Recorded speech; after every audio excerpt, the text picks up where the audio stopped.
नमस्कार। देश काल में आपका स्वागत है। मैं हूं मुकेश कुमार। दोस्तों, भारत के प्रधानमंत्री नरेंद्र मोदी अमेरिका पहुंच गए हैं 2 दिन की यात्रा पर। और ये यात्रा यानी ट्रंप के साथ उनकी मुलाकात कई मायनों में बहुत महत्वपूर्ण होगी। पूरी दुनिया की निगाहें, कम से कम भारत की निगाहें तो इस यात्रा पर लगी हुई हैं कि इस यात्रा के दौरान वो जो प्रधानमंत्री मोदी और डोनाल्ड ट्रंप के बीच यारी थी, दोस्ती थी या दोस्ती का दिखावा था, उसका क्या होगा।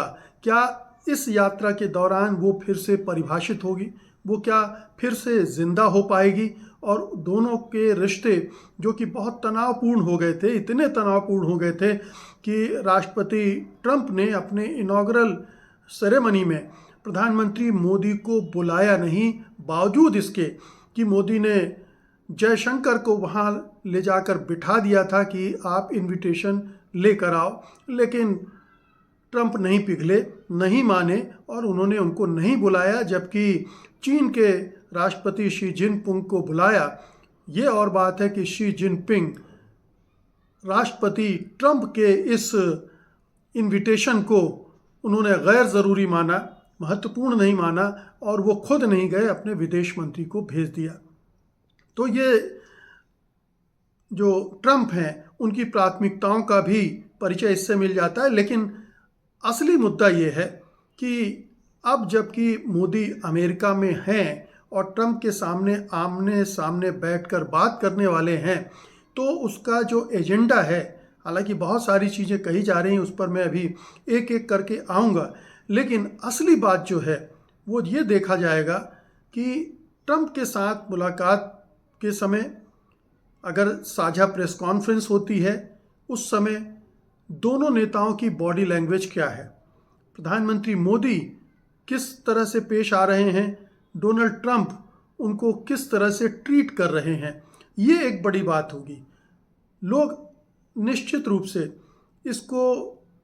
इसके आधार पर ये निष्कर्ष निकालने की कोशिश करेंगे कि प्रधानमंत्री मोदी ट्रंप के सामने कितना झुक रहे हैं। क्या वो घुटने टेक दे रहे हैं या केवल गर्दन झुका रहे हैं या तन कर खड़े हैं। मोदी जी बड़ी बड़ी बातें करते हैं, चीन को आंखें दिखाने की बात करते हैं, लेकिन दिखाने की हिम्मत नहीं पड़ती है। 56 इंच की छाती की बात करेंगे, लेकिन जब मौका आएगा तो ये कह देंगे ना तो कोई आया है, ना कोई आया है, ना कोई घुसा है और कहीं हमारी ज़मीन पर कब्जा नहीं हुआ, जबकि वो हो चुका था। बहरहाल, तो ये नज़रें हमारी आपकी सबकी इस पर टिकी होंगी कि मोदी और ट्रंप के बीच इस पूरी 2 दिन की यात्रा के दौरान होता क्या है। अब आते हैं एजेंडे पर। दोनों पक्षों के अपने अपने एजेंडे हैं।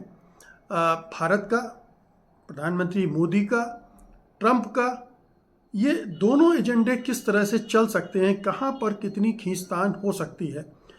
देखिए, जिस तरह से ट्रंप ने चुनाव जीतने के पहले से ही एक एजेंडा सेट करना शुरू कर दिया था, अंतर्राष्ट्रीय राजनीति के लिए, अपने पड़ोसी देशों के लिए, अपने ट्रेड पार्टनर्स के लिए, चीन के लिए, यूरोप के लिए, यहाँ तक कि भारत के लिए भी, उसी से साफ हो गया था कि उनका रवैया क्या होगा।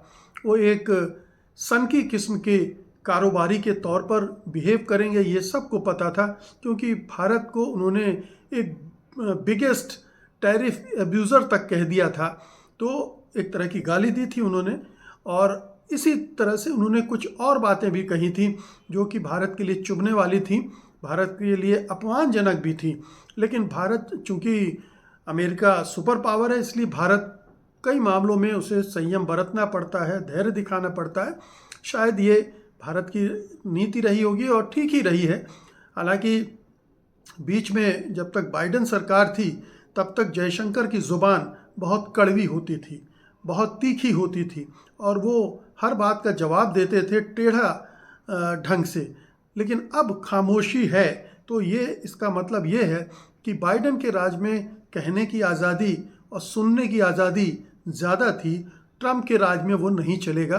ट्रंप में आपको दबकर, झुककर, सलाम करते हुए अपनी बात रखनी पड़ेगी। तो ये मैसेज उन्होंने बहुत पहले से दे दिया था और ये भी मैसेज दे दिया था कि उनका एजेंडा क्या है, उनकी प्रायोरिटी क्या है, भारत के साथ और विश्व के दूसरे देशों के साथ उनकी पहली प्रायोरिटी जाहिर है कि वो ट्रेड था, और उन्होंने साफ तौर पर कह दिया था कि भारत के साथ चूंकि ट्रेड डेफिसिट है अमेरिका के खिलाफ, तो वो उसको बर्दाश्त नहीं करेंगे और भारत ने जो ज़्यादा ड्यूटी लगा रखी है उसको कम करना पड़ेगा। अगर वो कम नहीं करेगा तो वो 25% का टैरिफ लगाएंगे, और 50% तक की भी बात उन्होंने कही है। तो एक तो टैरिफ को लेकर एजेंडा उनका साफ रहा है। दूसरा, इमिग्रेंट्स के सवाल पर वो तीखी बातें करते रहे हैं और अपना रिजॉल्व भी, संकल्प भी घोषित करते रहे हैं कि मैं देश से सारे इमिग्रेंट्स को भगा दूंगा। भारत के करीब 7.5 लाख ऐसे लोग हैं जिन्हें बताया जाता है कि वो अवैध भारतीय नागरिक हैं, प्रवासी हैं, उनको वापस भेजा जा सकता है। और 18,000 तो अभी बाकायदा चुन लिए गए हैं, तय हैं, और भारत सरकार ने भी उन्हें मान लिया है कि वो अवैध नागरिक हैं, प्रवासी हैं, उनको वापस भेजा जाएगा और भारत लेने के लिए तैयार भी हो गया है। तो उस मामले में तो कोई दिक्कत या कोई विवाद नहीं है, लेकिन बाकी के मामले में होगा। तीसरा मामला जो था वो है वीज़ा का। H1B वीज़ा की तो बात होती ही है कि किस तरह से ट्रंप उस वीज़ा में कटौती करना चाहते हैं और भारत को ये नुकसानदेह लग रहा है। वो दबे सुरों में आपत्ति प्रकट करता रहा है, लेकिन उस पर ज़्यादा उसने जोर नहीं दिया है। तो ये तो 3 बड़े एरिया हैं। बाकी डिफेंस का मामला है, उस पर भी मैं बात करूंगा कि किस तरह से ट्रंप चाहते हैं एक बड़ी डिफेंस डील हो जाए भारत के साथ, अच्छी खासी बड़ी डील, लेकिन उसमें बहुत सारे पेंच हैं, उस पर मैं अभी बात करूंगा आपसे।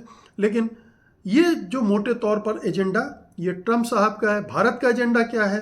भारत का एजेंडा, भारत सरकार का, मोदी सरकार का के एजेंडे को 2 तरह से बांट सकते हैं। एक तो जो भारत का एजेंडा है और एक दूसरा जो मोदी का अपना निजी एजेंडा है। भारत सरकार के एजेंडे पर आए तो वो इस कोशिश में है कि ट्रंप सरकार ज़्यादा टैरिफ न लगाए, क्योंकि इससे उसके व्यापारिक हितों को बहुत चोट पहुंचेगी।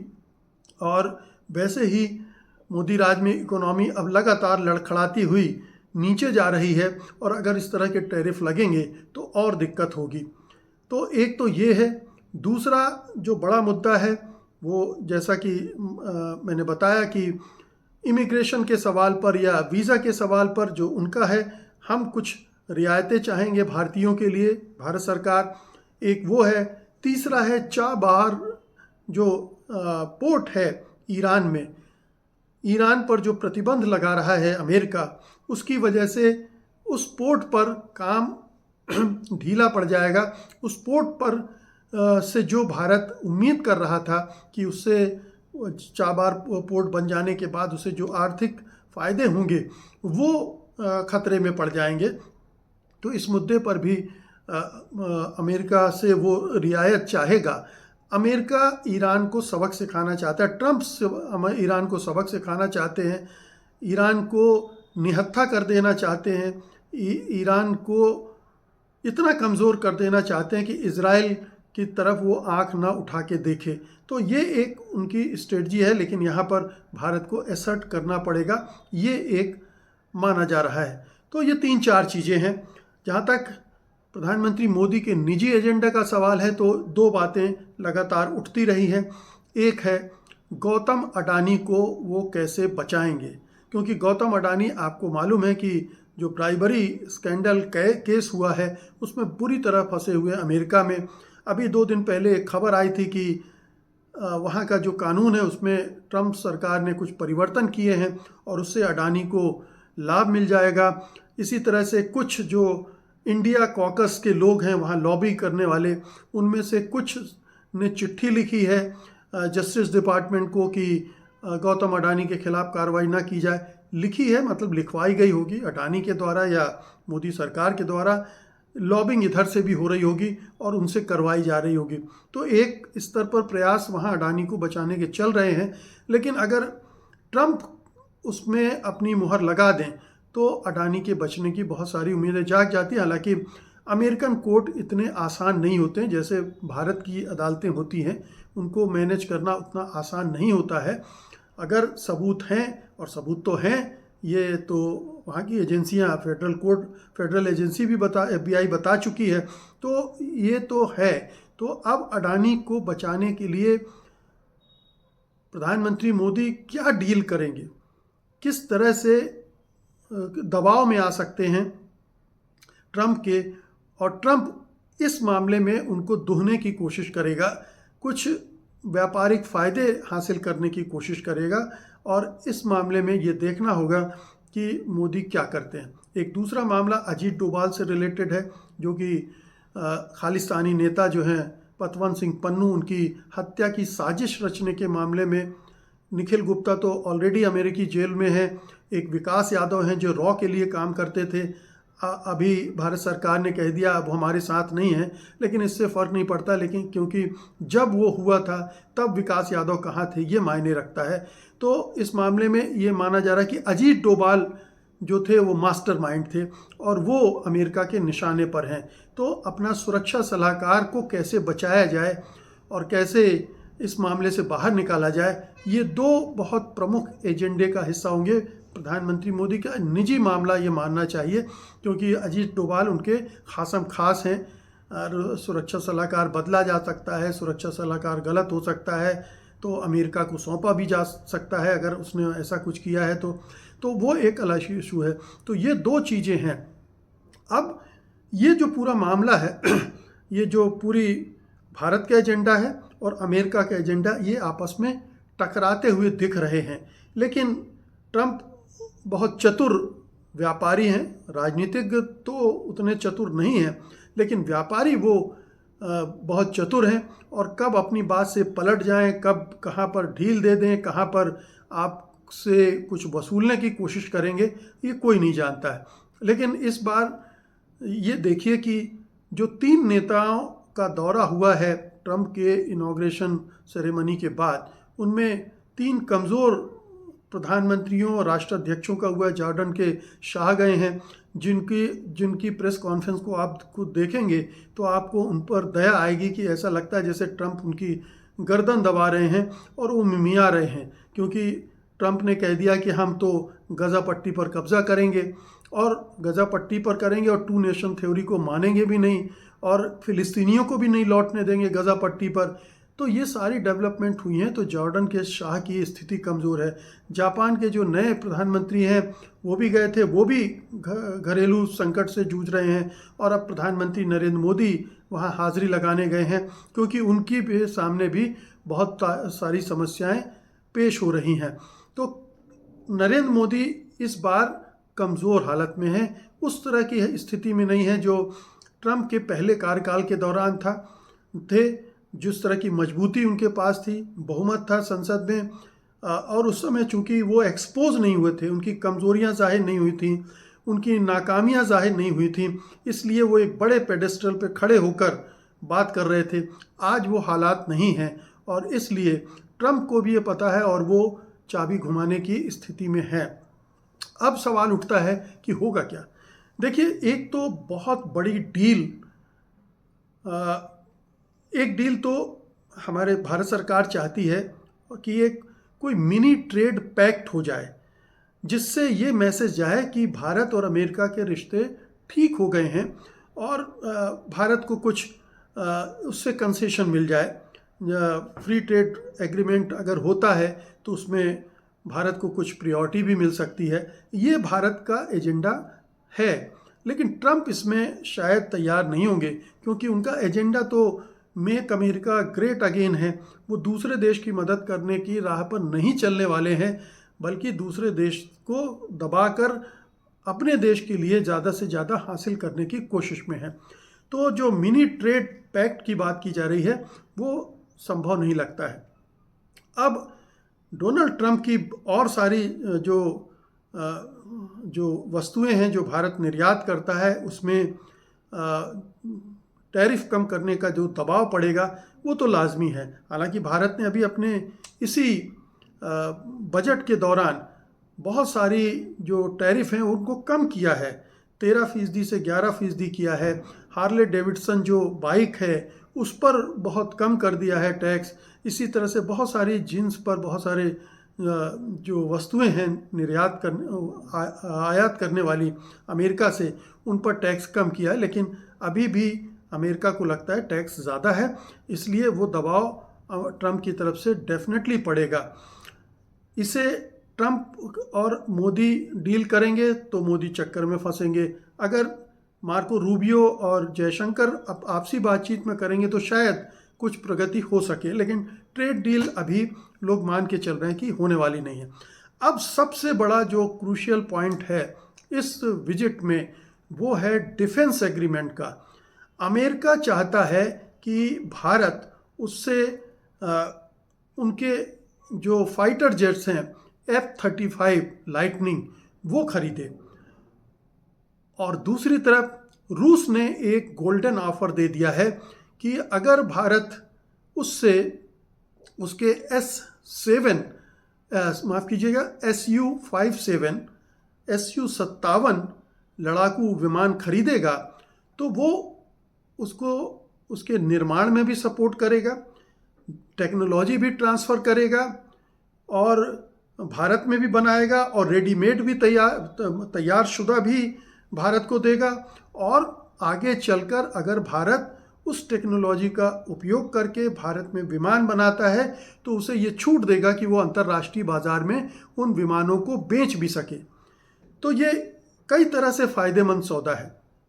ये जो एग्रीमेंट, जो ऑफ़र है, ये ट्रंप साहब देते हुए नहीं दिख रहे हैं। ट्रंप साहब कह रहे हैं कि हमारा F-35 आप खरीद लो, हम आपको टेक्नोलॉजी भी नहीं देंगे, हम हर चीज़ से पैसा वसूलेंगे, टेक्नोलॉजी तो देंगे ही नहीं, को प्रोडक्शन भी नहीं करेंगे, और अंतर्राष्ट्रीय बाज़ार में हम अपना प्लेन बेचने भी नहीं देंगे। जाहिर है कि जब बनाने ही नहीं देंगे तो आप बेचेंगे क्या। तो ये ट्रंप का प्रपोज़ल होगा।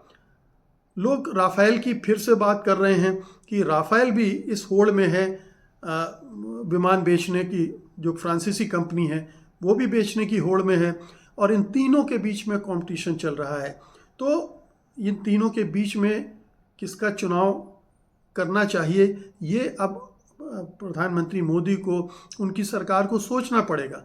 वो अमेरिकी दबाव में झुकेंगे और जो शर्त वो लगा रहे हैं उन्हीं शर्तों पर खरीदने के लिए राज़ी हो जाएंगे, या रूस जो पुराना साझीदार है, पुराना मददगार है, और हमारा डिफेंस का जो रिश्ता है बहुत पुराना और विश्वसनीय है, उसमें अगर इस तरह का खुला ऑफर मिल रहा है जिसमें आप भविष्य के लिए भी अपनी तैयारी कर सकते हैं और तुरंत भी आपको जहाज़, जैसे चीन ने अपने विमान जो जे समथिंग है वो तैनात कर रखे हैं, तो अगर उसने तैनात कर रखे हैं J-20 स्टील्थ फाइटर जेट सीमा पर पहले ही तैनात कर दिए हैं, तो उसके जवाब में भारत के पास अभी तक कोई भी विमान नहीं है, और वो जो घर में बनाने की बात कर रहा है वो 2034 के पहले बन नहीं पाएंगे।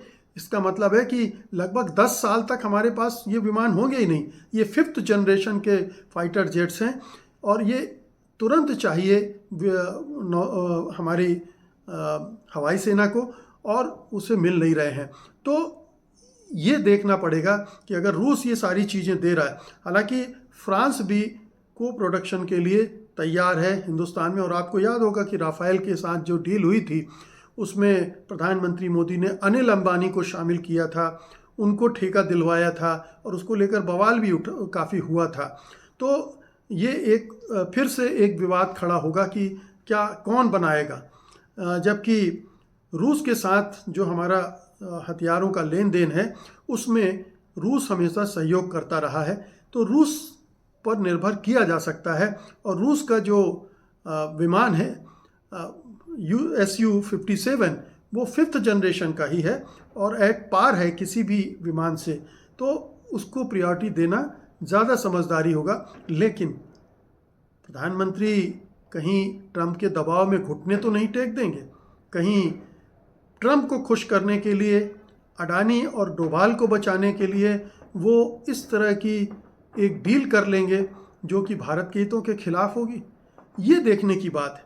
तो ये डिफेंस डील बहुत क्रूशियल इशू है इस विजिट का, इसमें इसके बारे में हमें देखना पड़ेगा। तो कुल मिलाकर ये कहना चाहता हूँ मैं कि इस पूरी यात्रा में प्रधानमंत्री मोदी किस तरह से बिहेव करते हैं ये सबकी नज़रों में होगा। वो घुटने टेक देते हैं या तन के खड़े रहते हैं, वो ट्रंप से डर जाते हैं, घबरा जाते हैं, या भारत जैसे देश की 142 करोड़ के लोगों वाले देश की, और भारत पांचवा दुनिया में पिछले 5 साल से सबसे बड़ा हथियारों का खरीदार बना हुआ है। तो हथियारों की खरीदारी भारत की अर्थव्यवस्था पर बड़ा बोझ भी है। तो ये सोचना पड़ेगा कि किस तरह से कौन सी डील होगी जो हमारी सुरक्षा हितों की रक्षा भी करे और हमारे आर्थिक हितों पर भी चोट ना करे। तो ये तमाम चीज़ें हैं जो प्रधानमंत्री मोदी की इस यात्रा से तय होंगी। ये जो विश्व गुरु और बड़ी बड़ी बातें करते रहे हैं वो इस पूरी यात्रा के दौरान तय होगा कि वो कितने बड़े साहसी दुस्साहसी नेता हैं, और ट्रंप के सामने खड़े होने की, उनको चैलेंज करने की अगर वो जाति कर रहे हैं तो वो उनकी हैसियत है या नहीं, उनके अंदर वो दिल वो गुर्दा है कि नहीं। बहुत बहुत शुक्रिया आपका, धन्यवाद, नमस्कार।